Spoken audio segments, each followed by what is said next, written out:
الحمد للہ وکفا وسلام علی عبادہ الذین اصطفیٰ اما بعد اعوذ باللہ من الشیطان الرجیم بسم اللہ الرحمن الرحیم وذکر فإن الذکریٰ تنفع المؤمنین سبحان ربک رب العزة عما یصفون وسلام علی المرسلین والحمد للہ رب العالمین اللہم صل علی سیدنا محمد وعلى آل سيدنا محمد وبارك وسلم اللهم صل على سيدنا محمد وعلى آل سيدنا محمد وبارك وسلم اللهم صل على سيدنا محمد وعلى آل سيدنا محمد وبارك وسلم۔ دو چیزیں ہم سب کے سب ذہن میں رکھیں، ایک ہے خلق اور ایک ہے خلق۔ خلق کہتے ہیں بناوٹ کو۔ یہاں جو ہمارا موضوع ہے کون سی بناوٹ؟ انسان کے جسم کی ظاہری بناوٹ کو خلق کہتے ہیں، اور انسان کے باطن کی سیرت کو خلق کہتے ہیں۔ ظاہری شکل کو خلق کہتے ہیں اور باطنی شکل کو خلق کہتے ہیں۔ اس ظاہر کو صورت کہتے ہیں اور باطن کو سیرت کہتے ہیں۔ آج کے اس دور میں کیا عورت، کیا مرد، کیا چھوٹے، کیا بڑے، کیا امیر، کیا غریب، سب کے سب صورت بنانے کی محنت میں لگے ہوئے۔ صورت سے مراد جس شہر میں ہم رہ رہے ہیں وہ نہیں۔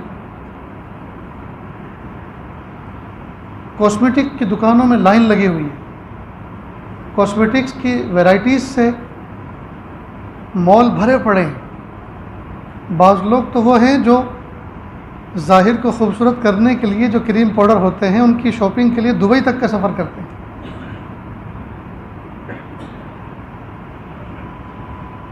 یہاں تک کہ نوجوان لڑکیوں کا یہ حال ہے کہ اپنے کاسمیٹکس کے باکس کو چھپا چھپا کے رکھتی ہیں کہ میں نے جو کریم منگائی ہے اس کا پتہ کسی کو نہ چل جائے۔ دوسری سہیلیاں پوچھتی ہیں اللہ کی بندی ذرا یہ تو بتاؤ تم کون سی سوپ استعمال کرتی ہو، کون سا صابن استعمال کرتی ہو، کون سی کریم استعمال کرتی ہو، دیکھو ہمارے چہرے پر جھائیں پڑ گئی ہیں۔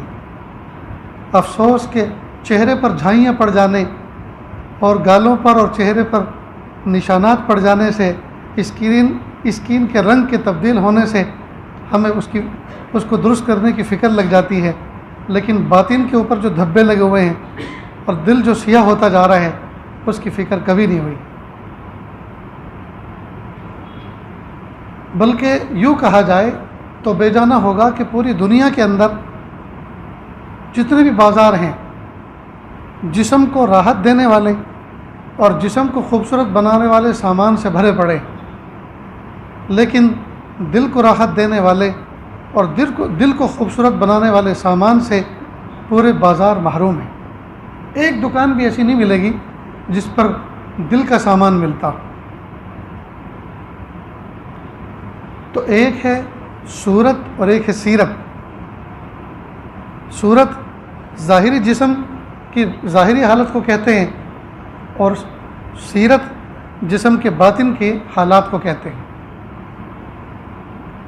اب جتنے بھی ہم کام کرتے ہیں، جتنے اعمال کرتے ہیں، یہ کہ سارے کے سارے اعمال یہ شاخ اور پتوں کے مانند ہیں، اور اصل تنا جو ہے وہ ہے اخلاق۔ تو یوں کہیے کہ تمام اعمال فرع ہیں، ٹرم کے اندر اس کو عربی میں فرع کہتے ہیں، یعنی شاخیں ہیں، ٹہنیاں ہیں، اور اصل جو ہے تنا وہ اخلاق ہیں۔ تو اعمال شاخ کے مانند ہیں، پتوں کے مانند ہیں، اور اخلاق وہ تنے کے مانند ہیں، درخت کا جو تنا ہوتا ہے۔ تو اعمال فرع ہیں اور اخلاق اصل ہے۔ ٹھیک ہے؟ اب اخلاق تین چیزوں سے بنتے ہیں۔ اخلاق جو ڈیولپ ہوتا ہے، جو تنا بنتا ہے، دین کا اصل تنا، وہ تین چیزوں سے بنتا ہے۔ ایک ہے قوت عقلیہ۔ اللہ تعالیٰ نے انسان کے جسم کے اندر ایک صلاحیت عطا فرمائی ہے جس کو قوت عقلیہ کہتے ہیں، جس کے ذریعے سے نفع اور نقصان کا انسان اندازہ لگاتا ہے، چاہے وہ دنیا کا ہو یا آخرت کا۔ تو جس صلاحیت کے ذریعے سے انسان دنیا اور آخرت کے نفع نقصان کا اندازہ لگاتا ہے اس کو قوت عقلیہ کہتے ہیں۔ پھر دوسری صلاحیت ہے قوت غضبیہ.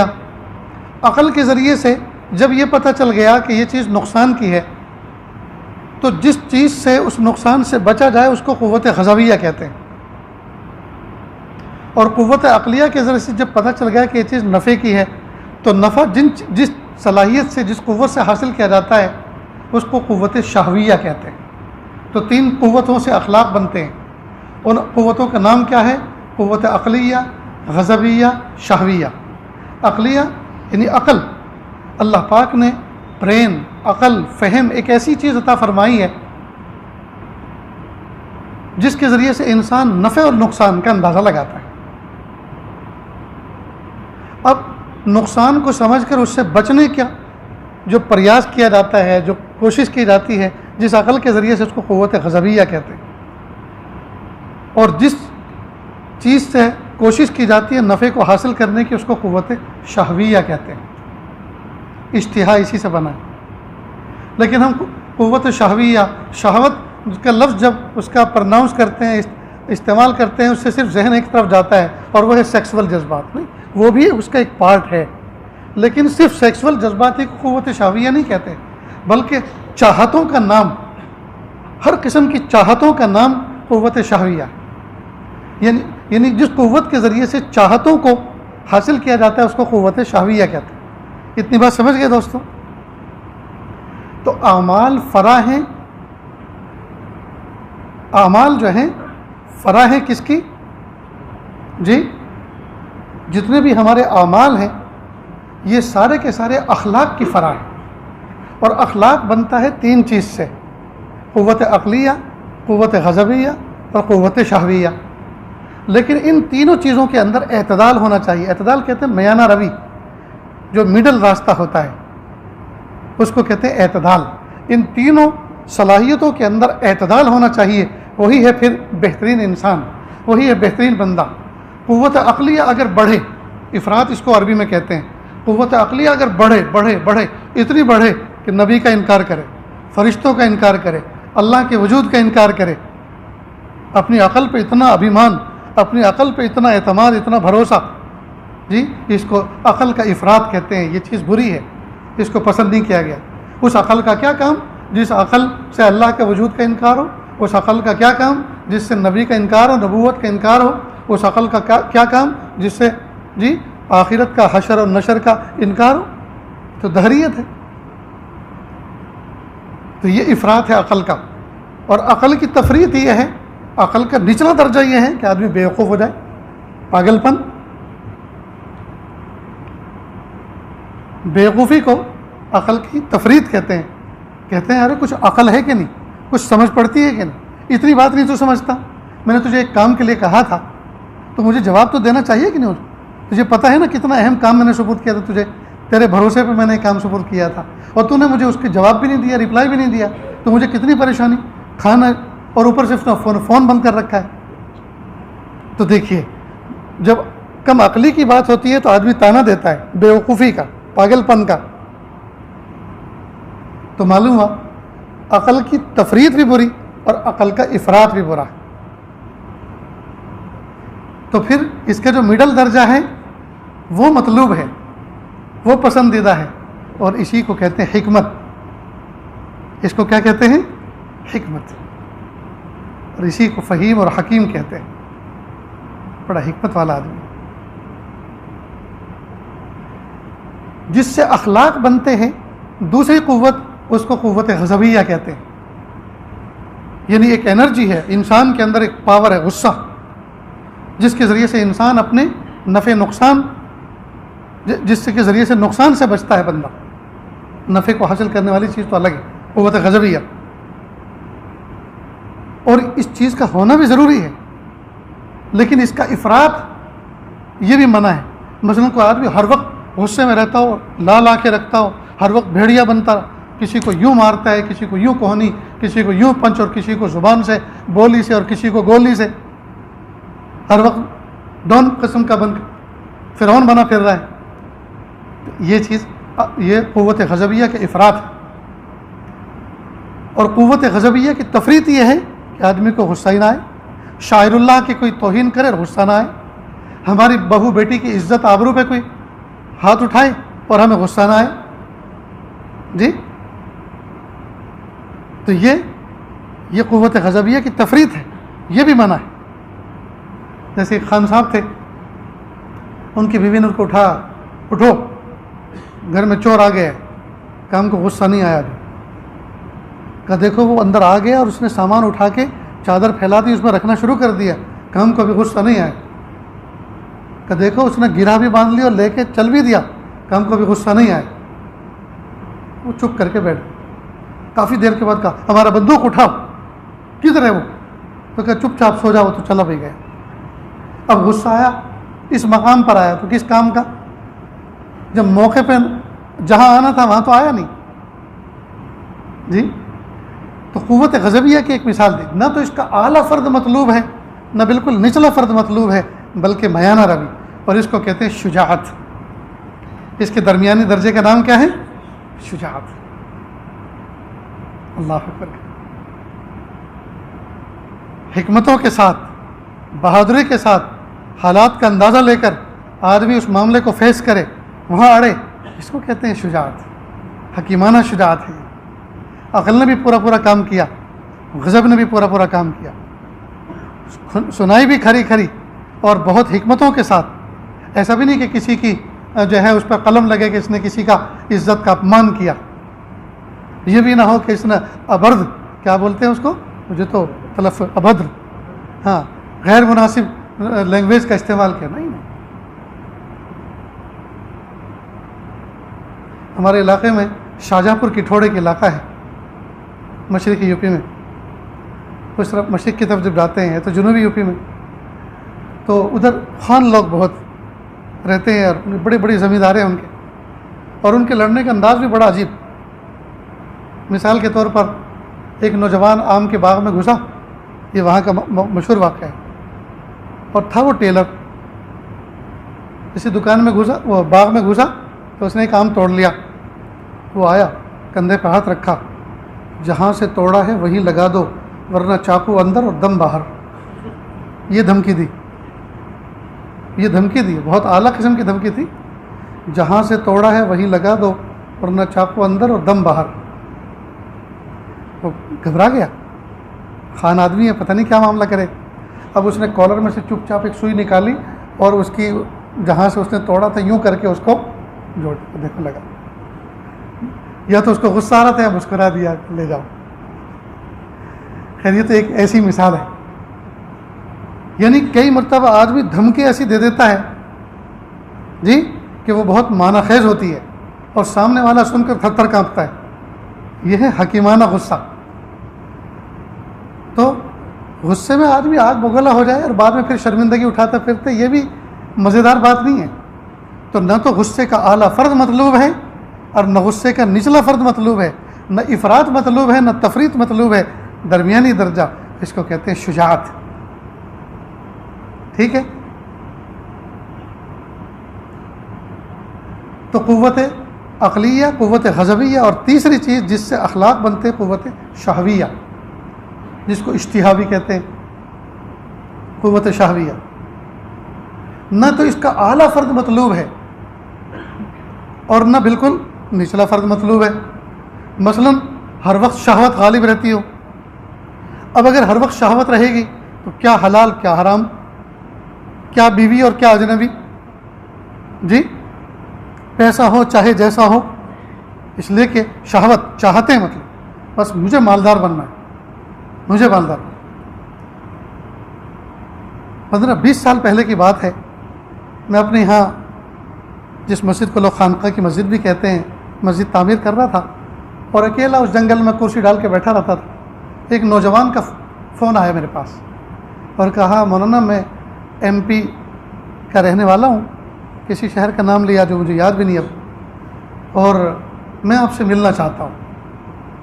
میں نے کہا دیکھو بھائی، اس وقت میں کاموں میں مصروف ہوں اور اپنے گھر میں بھی نہیں، گھر تو گاؤں میں تھا، میں تو باہر جنگل میں مسجد کی تعمیر چل رہی ہے وہاں بیٹھا ہوا ہوں۔ آپ کہاں ہیں؟ کہ جی میں آپ کے گاؤں میں بس اسٹینڈ پہ کھڑا ہوں۔ کہ پھر سیدھے آ جاؤ، اسی طرح سے پوچھو، نہر کے کنارے کنارے آ کر، اور ایسے۔ خیر وہ آ گیا میں نے ایک پلاسٹک کی کرسی ڈال دی، ایک پہ میں خود بیٹھا تھا. اس نے لمبا سا رقعہ جیب میں سے نکالا، مجھے دیا. میں نے جب اس کو پڑھنا شروع کیا، سچ مانو میں باوضو ہوں، خانے خدا میں بیٹھا ہوں. تھوڑی دیر کے لیے میں اندر سے کانپ گیا اور مجھے ذرا سی کرسی تھوڑی سی اپنی پیچھے ہٹانی پڑی. یعنی وہ اتنا ڈینجر آدمی تھا. دیکھنے میں مولوی کا لباس، ٹوپی، چہرہ سرخ سفید، لیکن اس نے جو کارنامے اس خط میں لکھے تھے، تھوڑی دیر کے لیے میں بھی ہل گیا اندر سے. مثال کے طور پہ اس میں جو اس نے بات لکھی، کہا کہ بچپن سے میرے اندر مال کا شوق تھا کہ کسی طرح سے مجھے مالدار بننا ہے. جب جوان ہوا تو مالدار بننے کے لیے میں نے ایک بچے کا کڈنیپ کیا اور فروتی مانگی، اور جب وہ پیسے نہیں پہنچا سکے تو میں نے بچے کو مار دیا. بس یہاں لفظ پہ جب میں پہنچا میں کانپ گیا اندر سے. پھر جیل ہوئی اور پتہ نہیں کیا کیا ہوا، ضمانت پہ چھوٹا. پھر میرے اندر بھی اور میرے باپ کے اندر بھی، کیونکہ تو باپ ہی کا بیٹا تھا، دونوں کے اندر مال کی محبت تھی. تو ہم نے اپنے بھائی کا بیمہ کروایا، انشورنس کروایا، اور پھر دونوں نے مل کر بھائی کو مار دیا. اور اس کے جو پیسہ ملا اس سے ہم نے بس خریدی، اور بس کا ایکسیڈنٹ ہوا اور یہ ہوا اور فلاں ہوا. قصہ مختصر یہ کہ وہ جیل میں سڑتا رہا اور پتہ نہیں کس کس طرح سے وہ جیل سے ضمانت پر نکلا. یہ اس کا کچا چٹھا تھا، اور آگے پتہ نہیں کیا کیا. اس کو 15-16 سال ہو گئے، مجھے یاد نہیں ہے کیا ہے. تو اندازہ کریں جب انسان کے اندر قوت شہویہ بڑھتی ہے اور اس کا اعلیٰ درجہ ہوتا ہے، مال ہو، پیسہ ہو، چاہے جیسا ہو، حلال ہو حرام ہو، جی شہوت بڑھ گئی، یعنی سیکسول جذبات بڑھ گئے، بیوی ہو اجنبی ہو، بس کسی طرح سے ہمیں اپنے جذبات کی تسکین کرنی. اور اس میں بہت ساری چیزیں جوڑتے جائیے، یعنی قوت شہویہ جس کے ذریعے سے انسان میں چاہتے آتی ہے. اب چاہتے مال کی بھی ہوتی ہیں، جمال کی بھی ہوتی ہے، جی کھانے پینے کی بھی ہوتی ہے. بہت سے لوگوں کو اتنا کھانے کا شوق، اتنا کھانے کا شوق، ایک دن میں اگر 2 دعوتیں ملی ہوں تو دونوں قبول کرتا ہے. ایک کے ہاں اول وقت میں چلا جاتا ہے، دوسرے کے ہاں آخری وقت میں جاتا ہے. اور کیا کہتا ہے دوسرے کے ہاں جا کے وہ ذرا کام نکل آیا تھا فلاں جگہ. کام نہیں نکلا تھا، وہ پہلے کو ہضم کر رہا تھا. تو پہلے کے اول وقت میں کھا لیتا ہے اور دوسرے کے آخری وقت میں کھاتا ہے. کھاتا دونوں جگہ ہے.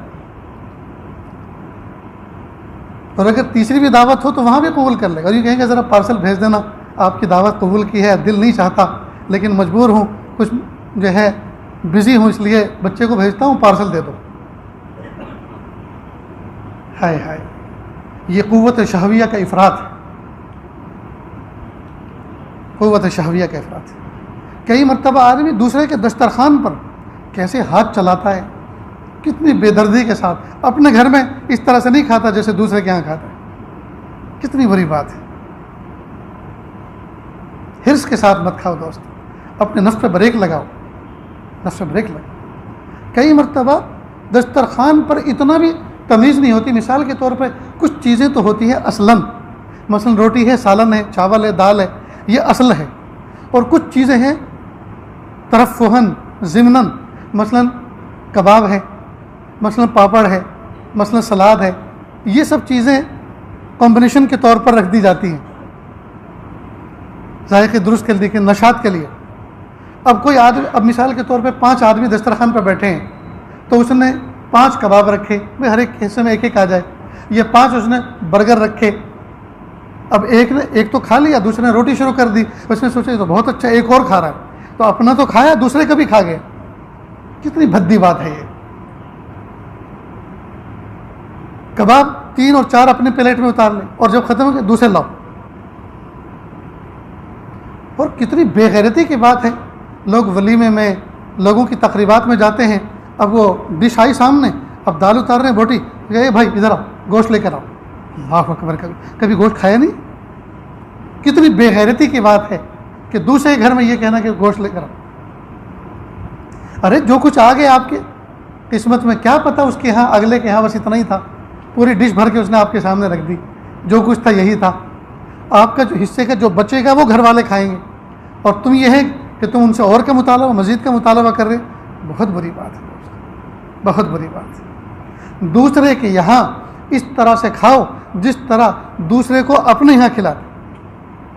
جب اپنے یہاں کوئی دوسرا کھاتا ہے اس وقت ہم کیا تمنا رکھتے ہیں؟ عزت سلامت رہے جی، روٹی ٹوٹنے نہ پڑے. ٹوٹنے کا مطلب اردو میں ایک محاورہ ہے، یعنی عزت کے فالودے نہ ہو جائے، کم نہ پڑ جائے کوئی چیز. اس لیے میں اپنے دوستوں کو کہا کرتا ہوں اگر ڈش وغیرہ کھانے کے آئٹم بہت محدود ہیں، افراد زیادہ ہیں، تو جو کچھ ہے نا مثلا کوکر میں بنا ہوا ہے تو وہ کوکر لے کر بیٹھ جاؤ دسترخوان پہ. کبھی دیکھو محاذر ہیں اور مل بانٹ کے کھا لو، اللہ تعالیٰ اس میں برکت عطا فرمائے، تاکہ پتہ چل جائے کہ کوکر سے ڈائریکٹ نکالنا ہے. پھر یہ مسئلہ ہی نہ رہے کہ کچھ اور لے کر آؤ. کھانے والا پہلے سے اپنی طبیعت اور نیت بنا لے کہ بس اسی سے گزارا کرنا. عجیب بات ہے دوست. تو قوت شہویہ کا افراط بھی برا اور تفریط بھی بری. تو افراط یہ ہے کہ حلال ہو حرام ہو سب چلے گا، اور تفریط یہ ہے کہ حلال میں بھی احتیاط کرے. مثلا ایک نوجوان بچے کی ٹھیک ٹھاک سا بچہ تھا، صوفی صافی مزاج تھا جی، لیکن قوت شہویہ کے اعتبار سے تفریط تھی. حال یہ تھا کہ نکاح ہو گیا تو کسی بزرگ کے بعد حضرت دعا کرنا، گناہ بہت ہوں گے. وہ آپ کے اندر بھی تفریط ہے کہ کچھ سمجھے ہی نہیں کہ حضرت نکاح ہو گیا ہے، اب جو ہے دعا کرنا، گناہ بہت ہوا کریں گے بیوی سے، گویا بیوی سے ملنا گناہ ہوگا. لا حول ولا قوت الا باللہ. تو اس کو قوت شہویہ کی تفریط کہیں گے. تو افراط بھی برا اور تفریط بھی برا. اور اس کا جو درمیانی درجہ ہے اس کو کہتے ہیں عفت، اس کو کہتے ہیں عافیت، عفت، اس کو عفت کہتے ہیں. بہرحال اللہ کے محبوب صلی اللہ علیہ وسلم نے دعا فرمائی اللہم انی اسألک العفہ والعافیہ.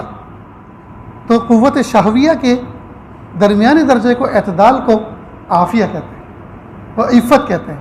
اس کو عفت، عافیت، عفت کہتے ہیں.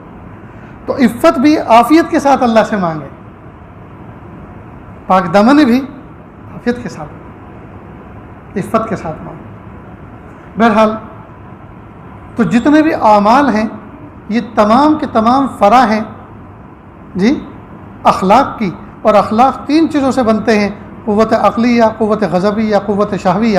اور یہ جو تین ہیں ان کے اندر بھی اعتدال ہونا چاہیے، تب یہ بہترین مومن بن کر دھرتی پر زندگی گزارتا ہے.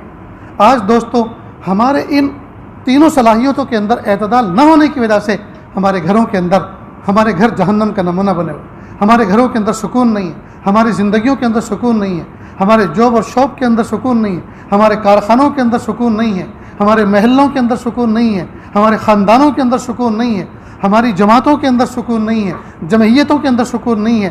کیوں؟ انہی تینوں چیزوں کے اندر فگر جو ہے اپ ڈاؤن ہو رہا ہے، فگر اپ ڈاؤن ہو رہا ہے. اگر یہ فگر ہم بنا کے رکھیں، جو ترتیب بتلائی ہے، اس اعتبار سے اگر ہم اپنی زندگی کو مینٹین کر کے رکھیں تو انشاءاللہ دوستو زندگی کسی اور انداز کی ہوگی جی.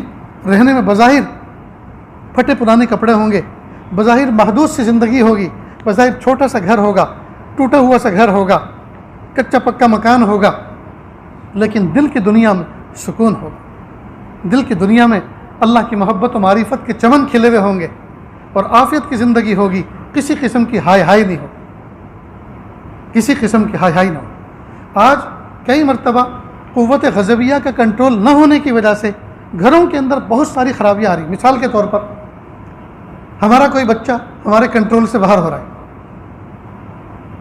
اور اس کے کچھ ویک پوائنٹ ماں کو پتہ چل رہے ہیں، ماں کو معلوم ہے، لیکن ماں شوہر سے، بچوں کے باپ سے اس لیے نہیں کہہ رہی کہ وہ تو مار ڈالے گا اس کو، غصہ بہت ہے اس کا. معلوم ہوا کہ غصے کا افراط درجہ رکھتا ہے، تبھی تو گھر کے افراد اس کو اصل بات نہیں بتا رہے. اور اصل بات کب بتاتے ہیں؟ جب ناک کٹ چکے، جب ناک کٹ چکی ہوتی ہے تب اصل بات بتاتے. اب سب رونے دھونے کے سوا کوئی کام ہی نہیں، اب کیا کر سکتے ہیں؟ لیکن نہ بتانے کی وجہ کیا کہ اتنے اعلیٰ درجے کا غصہ ہر وقت رہتا ہے کہ گھر والے بتاتے نہیں. تو یہ غلطی، یہ شوہر کی غلطی ہے.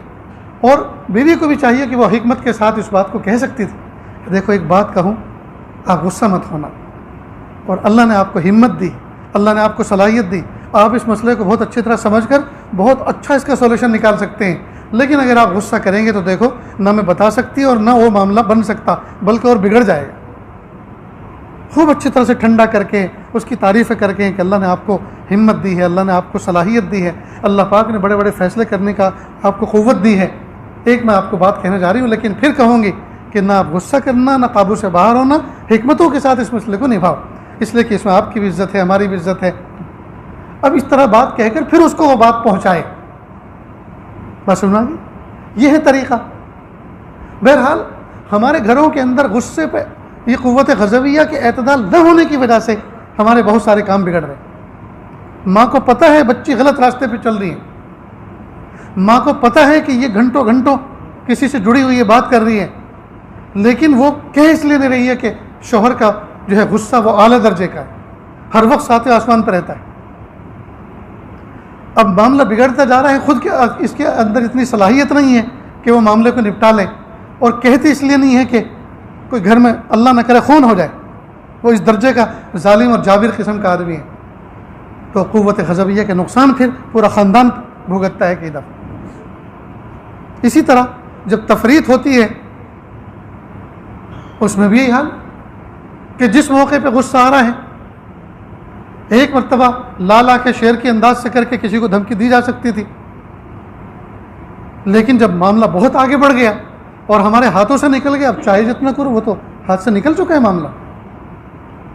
میرے بھائیوں، اس مضمون کو خوب اچھی طرح سے سمجھیں بھی اور اپنے گھر والوں کو سمجھائیں بھی، اور حکمتوں کے ساتھ بچوں کو سونے کا لقمہ کھلاؤ، لیکن بچوں پر ہر وقت غیر مطمئن رہو، بچوں پہ اطمینان نہ کرو، بچوں پہ اطمینان نہ کرو۔ اور اس سیل فون نے تو دوستو اچھے اچھے گھروں میں آگ لگا دی، اچھے اچھے گھروں میں آگ لگا دی۔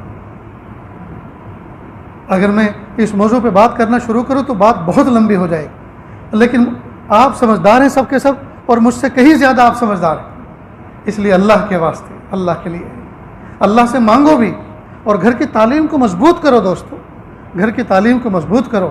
اللہ والوں کے بیانوں کو کئی مرتبہ اجتماعی طور پر آڈیو سنو، اس کی اجتماعی طور پر کئی مرتبہ ملفوظات سنو، کئی مرتبہ اجتماعی طور پہ کتابوں کو پڑھو، سنو، روزانہ 5 منٹ اگر بات کریں گے۔ یہ جو نیوز پڑھی جاتی ہے، نیوز پڑھی جاتی ہے، ان کے سامنے تھپی رکھی رہتی ہے اور وہ 5 منٹ کی ہوتی ہے، معلوم ہے 5 منٹ میں اتنا سارا مواد پڑھا جا سکتا ہے اور سنا جا سکتا ہے، تو 5 منٹ میں آپ مختلف قسم کے موضوعات پر جی خوف خدا، شوق خدا، عشق رسول، جی اپنی ظاہر و باطن کی اصلاح، اخلاق کی اصلاح، عادات کی اصلاح، فضائل کی کتاب، یہ سب چیزیں پڑھی جا سکتی ہیں۔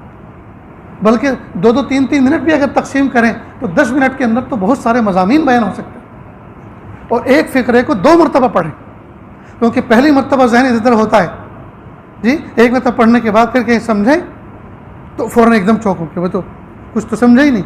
اب جب دوبارہ پڑھیں گے تو اب حضوری کے ساتھ،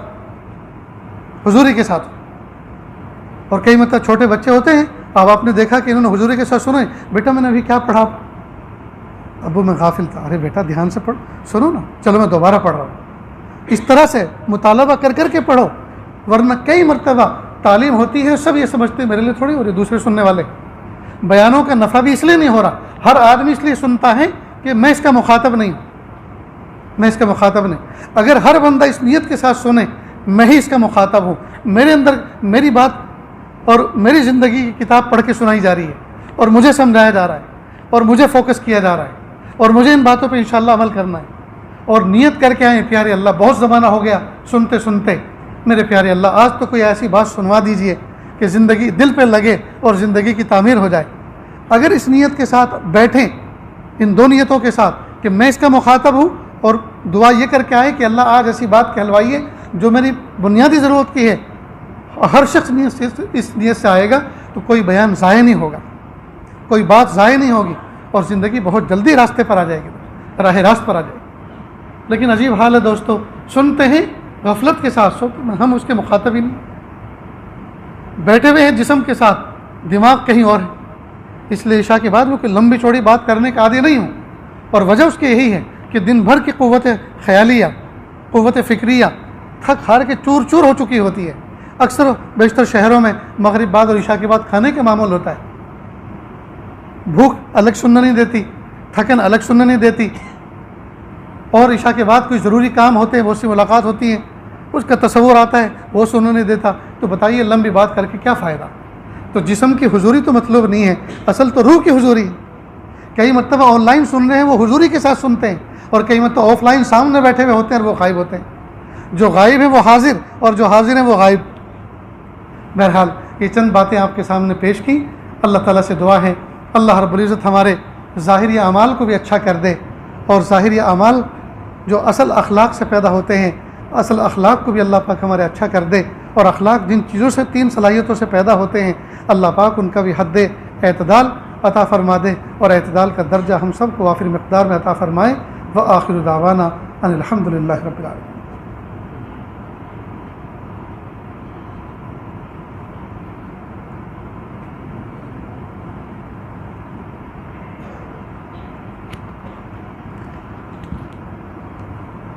بہت سے لوگ بیان کے بعد پھر ملتے ہیں، کہتے ہیں کہ ہمیں بیعت ہونا ہے، پھر الگ سے ان کے لیے جو ہے نشست لینی پڑتی ہے۔ یہ عاجز توبہ کے کلمات پڑھاتا ہے، سچے دل سے میرے پیچھے پیچھے زندگی بدلنے کے ارادے سے ان کلمات کو دہراتے چلیں۔ بسم اللہ الرحمن الرحیم۔ لا الہ الا اللہ محمد الرسول اللہ صلی اللہ علیہ وسلم۔ اشہد ان لا الہ الا اللہ واشہد ان محمدا عبدہ ورسولہ۔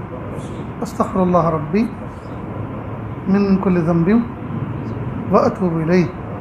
استغفر اللہ ربی من کل ذنب واتوب الیہ۔ وصلی اللہ تعالی علی خیر خلقہ محمد وعلی آلہ واصحابہ اجمعین برحمتک یا ارحم الراحمین۔ اللہ کے شکر ہے، کلمات پڑھنے کے بعد توبہ طائب ہو گئے، اللہ تعالیٰ اس توبہ کو قبول فرمائے۔ ایک تسبیح استغفار کی، ایک درود شریف کی، اور ایک تیسرے کلمے کی صبح شام پڑھیں۔ سب سے چھوٹا استغفار ہے استغفر اللہ ربی من کل، سب سے چھوٹا استغفار ہے استغفر اللہ استغفر اللہ استغفر اللہ۔ سب سے چھوٹا درود شریف ہے صلی اللہ علیہ وسلم صلی اللہ علیہ وسلم، اور تیسرا کلمہ تو مشہور ہے۔ البتہ لا حول ولا قوت الا باللہ ہر مرتبہ پڑھنے کی ضرورت نہیں ہے، پوری تصویر میں 2-4 مرتبہ بھی اگر پڑھ لیں تو کافی ہے۔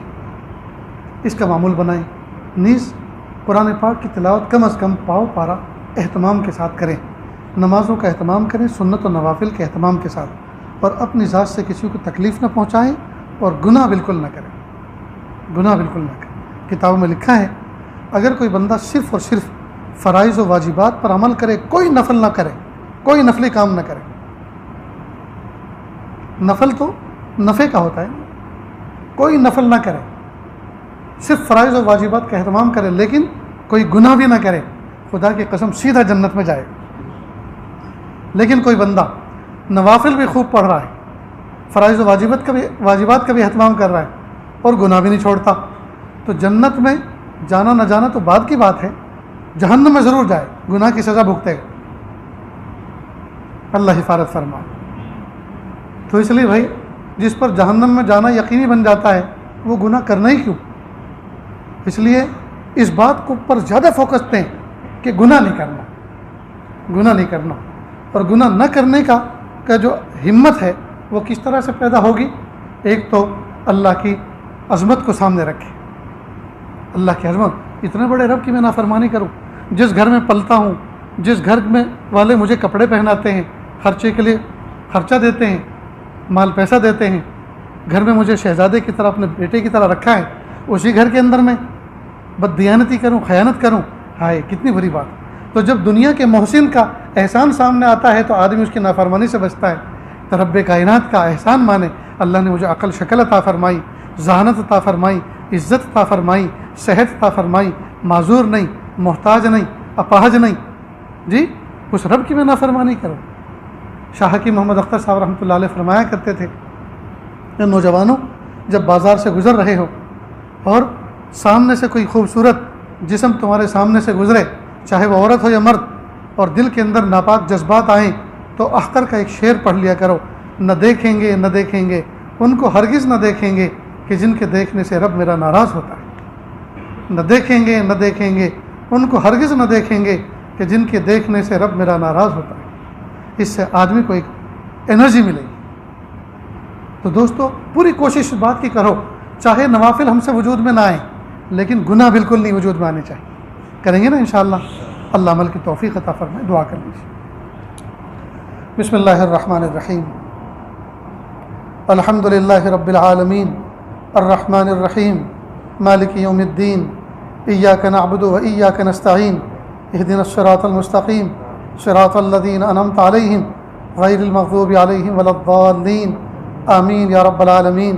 پیارے اللہ، ہم ظاہر میں آپ کے بندے اور بندیاں ہیں، حقیقت میں نہایت گندے ہیں۔ اللہ ہمارے دلوں کی گندگی کو دور فرما، ہمیں اپنی بندگی کا سلیقہ عطا فرما، شرمندگی والے کاموں سے ہماری حفاظت فرما، برے دن سے، بری بات سے، بری رات سے، برے انجام سے ہماری حفاظت فرما، سوء خاتمہ سے ہماری حفاظت فرما۔ اللہ جی، یہ ہاتھ اٹھائے جانے کے قابل نہیں اور یہ زبان کو سوال کرنے کے قابل نہیں۔ آپ سے نہ مانگے تو کس سے مانگیں، آپ سے سوال نہ کریں تو کس سے سوال کریں۔ ایک کمزور، ایک قوی کے دروازے پر، ایک سائل، ایک سخی کے دروازے پر، ایک محتاج، ایک غنی کے دروازے پر حاضر ہے۔ میرے پیارے اللہ، رحم فرما دیجئے، عافیت کا معاملہ فرما دیجئے۔ اللہ ہم سب کو ایسا بنا دیجئے ہم آپ کو پسند آ جائیں۔ اللہ جی، آپ نے قرآن پاک میں فرمایا آپ سچے، آپ کا کلام سچا، آپ سچے، آپ کے فرشتے سچے، آپ سچے، آپ کے نبی سچے، سچے رب نے سچے فرشتے کے ذریعے سچے کلام میں سچے نبی پر یہ پیغام بھیجا، ادعونی استجب لکم، مجھ سے مانگو میں تمہاری دعاؤں کو قبول کروں گا۔ میرے پیارے اللہ، ہم آپ سے مانگ رہے ہیں، اور بچہ جب اپنے ابا سے کوئی چیز مانگتا ہے تو باپ چونکہ حکیم ہوتا ہے، باپ سمجھدار ہوتا ہے، تو بچہ جب کوئی چیز مانگتا ہے تو باپ غور کرتا ہے جو چیز یہ مجھ سے مانگ رہا ہے کیا یہ چیز اس کے لیے مناسب ہے۔ مثلا پڑوس کے گھر کے اندر کوئی بچہ اگر چھری دیکھ کر آیا اور اپنے گھر میں آ کر کہے ابا آپ نے مجھے کہہ رکھا ہے نا بیٹا جب بھی کوئی چیز چاہیے تو مجھ سے کہنا، میں لا کے دوں گا، ابو مجھے ایک چھری بہت پسند آئی، وہ چھری لا کے دو مجھے کھیلنے کے لیے، تو باپ غور کرتا ہے نہیں چھری اس بچے کے لیے مناسب نہیں ہے، چھری کھلونا نہیں بن سکتا، چھری سے کھیلنا اس بچے کے لیے بہت مضر ہے، نقصان کرا بیٹھے گا، زخم لے بیٹھے گا، ہاتھ پیر کٹوا بیٹھے گا۔ میرے پیارے رب، ایک دنیا کا ابا اتنا حکیم ہوتا ہے، جب بچہ اس سے مانگتا ہے چھری تو چھری مانگنے پر وہ حکمت پر غور کرتا ہے اور بچے کو چھری لا کے نہیں دیتا بلکہ چھری سے بہتر چیز لا کے دیتا ہے۔ میرے پیارے اللہ، جب دنیا کا ابا اتنا حکیم ہوتا ہے، آپ تو ہمارے ربا ہیں، آپ تو احکم الحاکمین ہیں، احکم الحاکمین ہیں، آپ تو خالق ہیں، مالک ہیں۔ جب ہم آپ سے مانگتے ہیں کچھ تو یقیناً آپ ہماری مصلحتوں پہ غور فرماتے ہیں۔ میرے بندے جو کچھ مجھ سے مانگ رہے ہیں میں یہی چیز دوں جو مانگ رہے ہیں یا اس سے بہتر چیز دوں، یہی دوں، ابھی دوں یا اسی کو دوں اور بعد میں دوں؟ یا اللہ آپ حکمتوں کے مطابق فیصلے فرماتے ہیں، لیکن جو چیز ہم آپ سے ابھی مانگنے جا رہے ہیں یا اللہ یہ چیز ایسی نہیں ہے کہ آپ اس پہ حکمتوں پہ غور فرمائیں گے اور بعد میں دیں گے، بلکہ یہ چیز تو ہمیں ابھی ملنا ضروری ہے، اور وہ چیز ایسی ہے جس کی ہم سب کو ضرورت ہے، عورتوں کو بھی اور مردوں کو بھی، بچوں کو بھی اور بوڑھوں کو بھی، جوانوں کو بھی اور کمزوروں کو بھی۔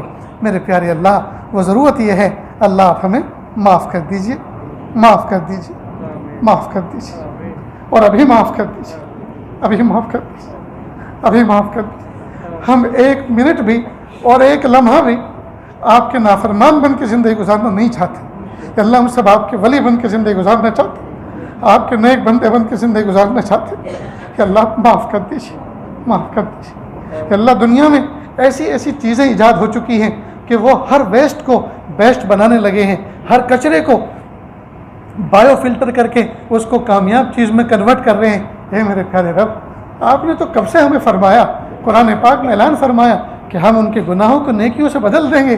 اللہ جی، ہم آپ سے پناہ چاہتے ہیں، معافی چاہتے ہیں، ہمارے گناہوں کو آپ نیکیوں سے بدل دیجیے، ہمارے گناہوں کو نیکیوں سے بدل دیجیے۔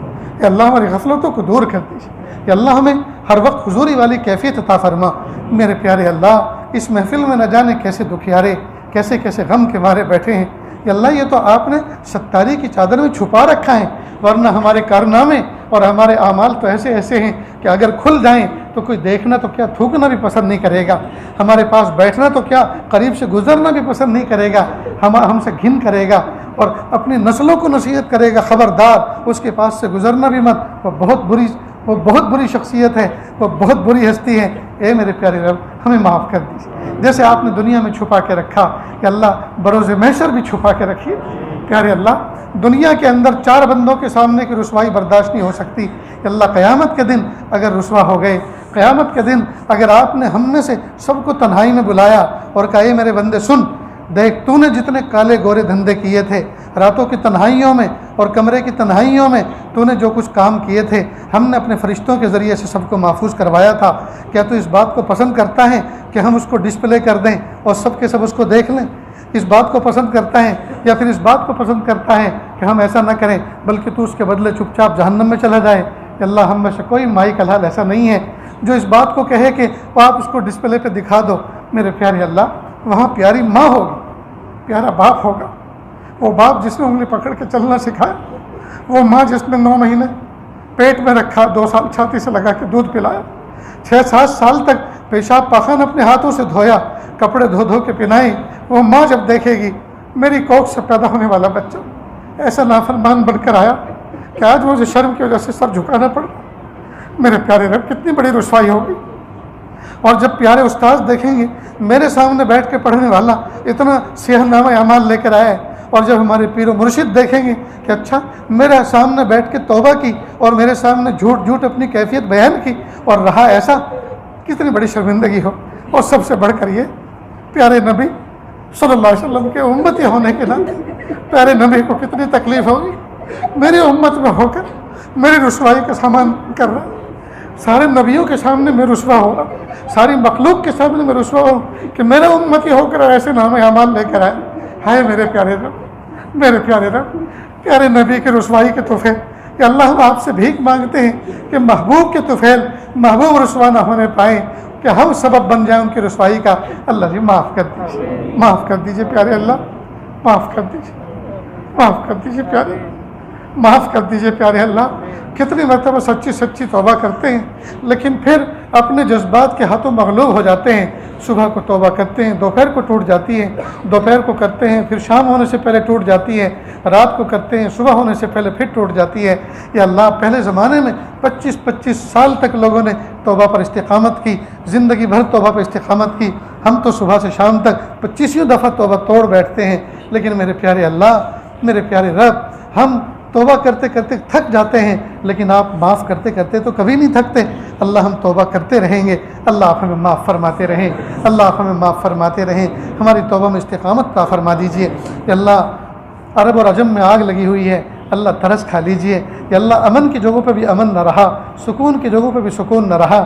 یا اللہ جدھر نظر دوڑاتے ہیں ہر جگہ بے چینی ہے، بے سکونی ہے۔ یا اللہ امت کے حال پر رحم ترس کھا لیجئے۔ یا اللہ پڑوسی ملک پاکستان کے اندر یا اللہ ملک کا 60% حصہ یا اللہ پانی میں ڈوب گیا۔ یا اللہ پڑوسیوں کے لیے بھی تو حق ہے، یا اللہ اسلام میں پڑوسیوں کو بھی تو حق ہے، اللہ ہم ان کے لیے دعائیں کرتے ہیں۔ میرے پیارے اللہ رحم کا معاملہ فرما۔ اللہ ہمارے اس ملک میں بھی نہ جانے کس کس صوبوں کے اندر سیلاب ہے، سیلاب آ کے جا چکا ہے، اس کے بعد ایفیکٹس ظاہر ہو رہے ہیں، کہیں بیماریاں، کہیں وبائیں پھوٹ پڑی ہیں، یا اللہ کہیں غربت پھوٹ پڑی ہے۔ میرے پیارے اللہ سب کو صحت عطا فرما، یا اللہ سب کی تنگی کو دور فرما۔ یا اللہ جہاں جہاں امت پریشان ہے، یا اللہ انسانوں کو کیا ہو گیا، یہ کیوں ایک دوسرے کا گلا دبا رہے ہیں، یہ کیوں ایک دوسرے کے گھر گرا رہے ہیں؟ میرے پیارے اللہ انسانوں کو صحیح سمجھ عطا فرما۔ یا اللہ یوکرین میں یا اللہ چاہے وہ کسی بھی مذہب کے ماننے والے ہوں، یا اللہ رات دن بمباری ہو رہی ہے۔ میرے پیارے اللہ چھوٹے چھوٹے معصوم بچے، ان کا کیا قصور ہے؟ ماں باپ ان کے سامنے بموں سے اڑا دیے گئے، گھر ان کے تہس نہس ہو چکے، کون ان کو پڑھائے گا، کون ان کی کفالت کرے گا، کون ان کو سنبھالے گا، کس کو وہ اپنی ماں کہیں گے، کس کو اپنا باپ کہیں گے؟ میرے پیارے اللہ ترس کھا لیجئے۔ یا اللہ انسانوں کو صحیح فہم عطا فرما دیجئے۔ یا اللہ اور بھی بہت سے ممالک ہیں جو ہر وقت جو ہے لڑائی کے در پر ہیں، میرے پیارے اللہ انسانوں کو فہم عطا فرما، انسانوں کو صحیح سمجھ عطا فرما۔ یا اللہ انسانوں کو انسانیت کا سبق سکھا دیجئے۔ یا اللہ ہم سب کو ایسا بنا دیجئے ہم آپ کو پسند آ جائیں۔ اللہ جو مانگا عطا فرما، جو مانگنے سے رہ گئے وہ بھی عطا فرما۔ وصلی اللہ تعالی علی خیر خلقہ محمد و آلہ و اصحابہ اجمعین برحمتک یا ارحم الراحمین۔